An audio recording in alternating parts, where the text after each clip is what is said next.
too. So he left. They broke up. But I mean, it is what it is. You got to make your decisions. And you got to live with it. And now we got the Nets with 3 ball dominant guards as their, and a 7-foot guard as their big 3. And you got the Lakers with LeBron and Anthony Davis, and they're just added depth to their squad. I'm watching their team the other day. I'm watching them play against the Houston Rockets, and I'm just like, wow, this team has a lot of depth. Caruso came back. They can afford injuries and being able to sustain them. Their chemistry isn't all the way there yet. But they were putting on a show, just showboating, just doing a Harlem Globetrotters and one mixtape right in H-Town, right in Houston. And they just ran the Rockets out the building. I mean, I'm watching Montrezl Harrell catching reverse putbacks with no box out. I mean, I know little leagues that box out more than Houston was doing last night. LeBron James, and this is actually probably in my top 3 LeBron James stories. LeBron James did something last night that entertained me so much. He comes down the court. He passes the ball. He goes into the corner and posts up. I think someone drew in the defense. He calls for the ball. He gets the ball out there. The defense rotates out to him very slowly and lackadaisical. LeBron James pump fakes the 3, steps to the left into the corner, shoots a 3, and then turns around and looks at Dennis Schroeder as the 3 goes in. He doesn't even watch the 3 go in, and then he runs up the court and gets back on defense. While I'm watching this, I'm like, oh my God, that's Gilbert Arenas. Oh my God, that's Steph Curry. Oh my God, LeBron James just shot a 3 and looked away. It was amazing. It made my night. But ladies and gentlemen, it wasn't until the next day when I found out why he looked away. He wasn't just showboating. He wasn't just being arrogant and brash and confident. When he had the ball, and we've all heard the stories of LeBron James and his inhuman-like memory and just awareness of his surroundings. He talks back to the commentators. He sees people when they're coming in and sitting down in the stadium and hears their conversations and has engaged with them in the past. I've even seen him stop an argument with his mom and someone else in the stands and tell his mom to sit down while balling, while being the best on the court. So LeBron James, apparently during that play, Dennis Schroeder, point guard for the Los Angeles Lakers, a very good acquisition for them on the offseason. When LeBron has the ball, Dennis Schroeder bets LeBron $100. I bet a Benjamin you won't make the shot. LeBron James pump fakes it and steps back, and Dennis Schroeder says, I bet you won't make it. And LeBron James in an interview says, where I come from, if someone bets you on something, you either seal the bet with shaking their hand or looking the man in the eyes and saying that's a bet. LeBron James shot the ball, heard Dennis Schroeder tell him that I bet you 100 you won't make it, turned around, looked him in the eye and said bet, and let the bench reaction determine if he made the shot or not. And when he saw the bench go crazy, he ain't even turn around and look. He just ran back on defense with a smile on his face. That is one of the greatest NBA stories I've ever heard. And it's just another example of the leadership LeBron James brings. It's not just the three-pointer that he made. Dennis Schroeder was not his teammate last year. He's a new teammate. Think of the bond that they have now. Think of the memory Dennis Schroeder has now of his teammate LeBron James. When it's time to go to battle, when it's time to go to the trenches, they're going to remember these moments. They're going to remember those handshakes, those dinners. They're going to remember everything that he says that people think that he's just being too extra and doing too much. They're going to remember he doesn't sit out games when he's healthy. He doesn't load manage. He won a championship. He put the team on his back, and he's still out here playing in games every night. They're not going to forget that when they get into the dog fights of the playoffs. And that's when LeBron's leadership is really going to shine through. And I only hope that Dennis paid that Benji to LeBron James. I hope he paid it, Dennis. I know he did. Even if he didn't, that's irrelevant. So we're going to move on from that because I'm sure a lot of you are wondering, why has he spent over 30 minutes talking about sports? Oh my God. Well, I feel like sports is the direction where this show's gonna go. We've talked about a lot of political issues. If you listen to a lot of the past episodes, there's a whole bunch of political stuff, and I'm gonna get into some things tonight just because of the events of last week, January 6th, 2021. I'm gonna definitely touch on that.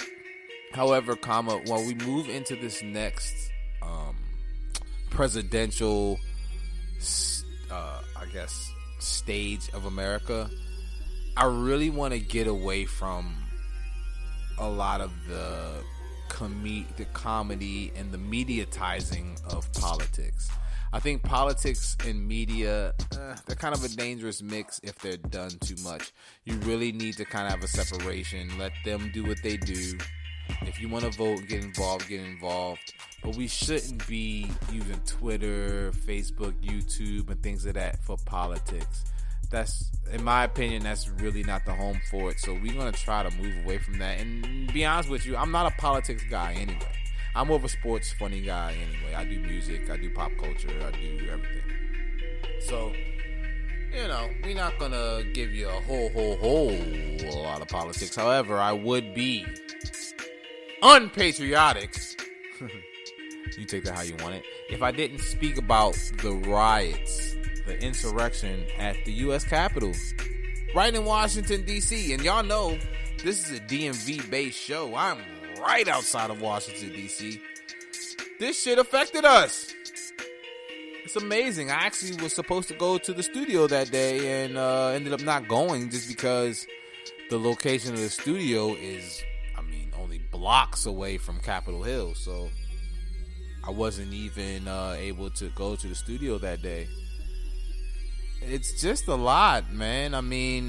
To me, it's not super surprising the reason why Donald Trump has been getting so much of my attention, because I've always felt that this kind of talk is going to lead to some very negative action. The power of words is what has formed this planet.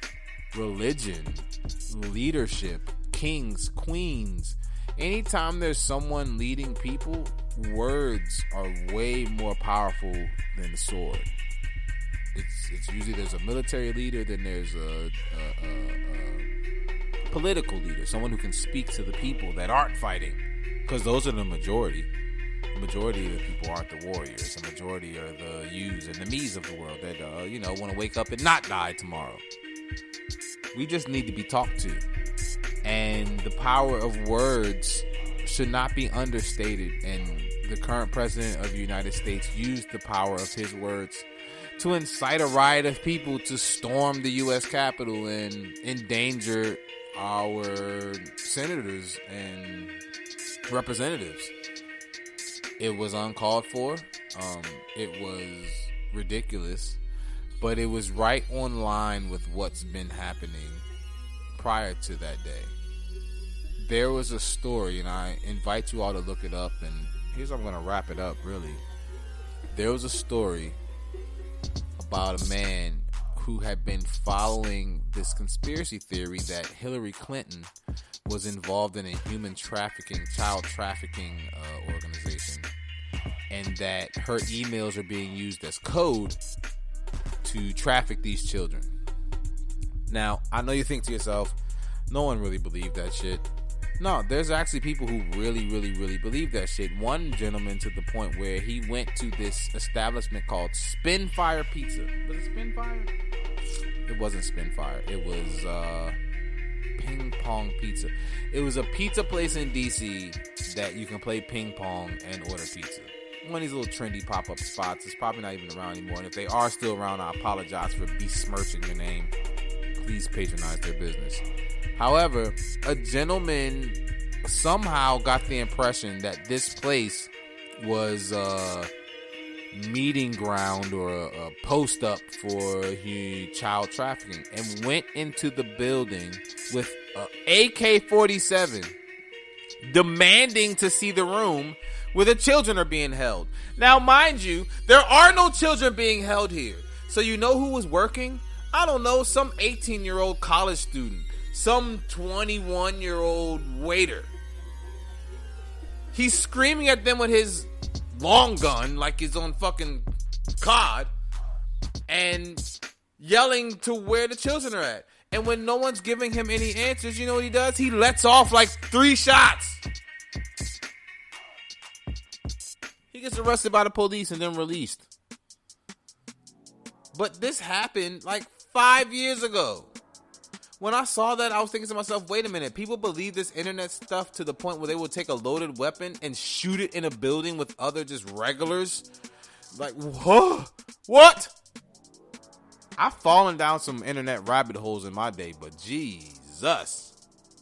So to know that there's these people out there, you know that the words of one, especially if your megaphone is loud enough, you can influence a whole bunch of people. There's a lot of inbreds in America, unfortunately. So hopefully there will be some sort of levity. The Trumps may become the new Kennedys. I don't know. There might be Kennedys 2.0, but somehow worse. I don't know, because it's not just Donald Trump. He's got a lot of kids and a lot of in-laws and a lot of slimy, grimy people who married into his family just to try to get a part of that. So even if Donald Trump dies tomorrow, I don't want nobody to die. Let's say goes to jail. Is Trumpism going to go away? I don't know. We'll see. I do know this. John F. Kennedy himself, Trump's last speech was in Texas. John F. Kennedy's last speech was supposed to be in Texas as well. He was going to address the people. A couple of the things that he was going to say, I have a few excerpts from his speech that he never actually delivered. 118 years ago, last March, President John Tyler signed the joint resolution of Congress providing statehood for Texas. And 118 years ago this month, President James Polk declared that Texas was a part of the Union. Both Tyler and Polk were Democratic presidents, and from that day to this, Texas and the Democratic Party have been linked as an indestructible alliance. An alliance for the promotion, prosperity, growth, and greatness for Texas and for America. That's the first paragraph of the speech. The last paragraph of the speech, which is pretty long, I'm going to go ahead and he speaks about the promises that he made during his campaign and how he's fulfilled them with a lot of detail. The last paragraph reads, "So let us not be petty when our cause is so great. Let us not quarrel amongst ourselves when our nation's future is at stake. Let us stand together with renewed confidence in our cause, united in our heritage of the past and our hopes for the future, and determined that this land we love shall lead all mankind into new frontiers of peace and abundance." That was the last speech of John F. Kennedy. He didn't give that speech because he was assassinated. He was shot in the face during a parade on his way to give that speech in Texas. In America, in the 60s. So just take a moment and reflect that this America that we saw on January 6th has been around for decades. If we're not going to stomp it out, at least let's stop selling gasoline to the oil merchants. Let's stop selling gasoline to the arsonists that are going to light the fire of this ignorance. Let's keep them silent and keep them under the minority. That's how I think we can solve that problem. And with that, I'm going to wrap up this episode of the Child's Play Podcast. I appreciate you for checking me out. Follow me everywhere. I'm on Facebook, I'm on Instagram, I'm on Twitter. I got an email address or whatever. If you need to holler at me, holler at your boy. On Facebook is D_J_Child. On Instagram, it's at Child the DJ.